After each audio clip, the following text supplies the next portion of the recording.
qarqara lageenii magaalaa Finfinnee keessatti hojjetamaa jiru magaalaa miidhagsuun cinaatti iddoowwan seena qabeessa ta'an haaromsuun tajaajilaaf akka oolan gargaaraati kan jiru.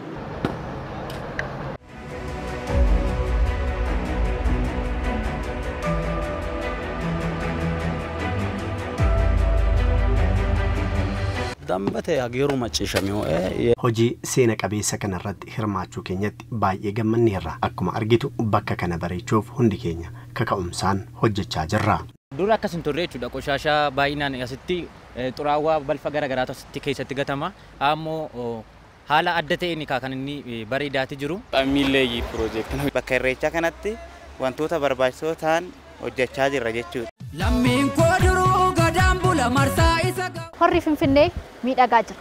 Hojiin qulqullina isaa haala eeggateen haala bareedaa ta'een hojjetamaati kan jiru. Dargaggoonni hedduun hojii kana irratti hirmaataati kan jiran.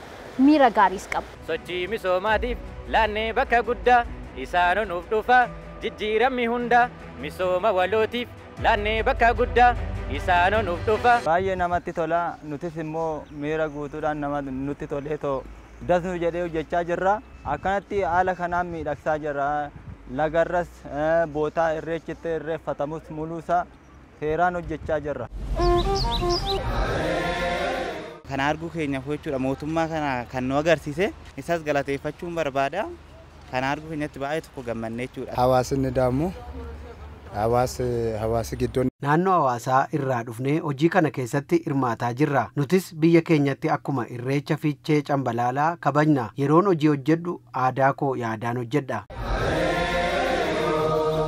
bakki kun kan gugee jiru meetira 524 lagarraan uummata baay'ee riskii guddaa ni qaba ture caakkaadha bakki isaa mijaa miti.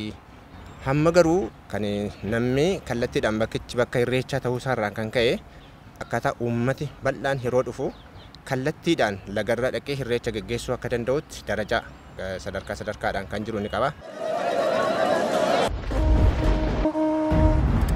Irreecha dhufuuf bakka kana akkamitti eegu? Bakka kana Waaqayyoon nu gargaaree nullee hojii kana xumurree hanga bakka kana dura irreechitti gaggeeffamaa ture dhufnee jedhanii ajaa'ibsiifachuu danda'anitti isaa olitti akka eegnuun. Haala miidhagaa fi haala adda ta'een kan kabajnu ta'a jechuudha waggaa dhufu. Irreecha dhufu haala gaariidhaan yeroo isin dhuftanitti kana caalaa bareechinee. Togoon dhaadatenni hageerru maciishamaa dastuu lama maciishama.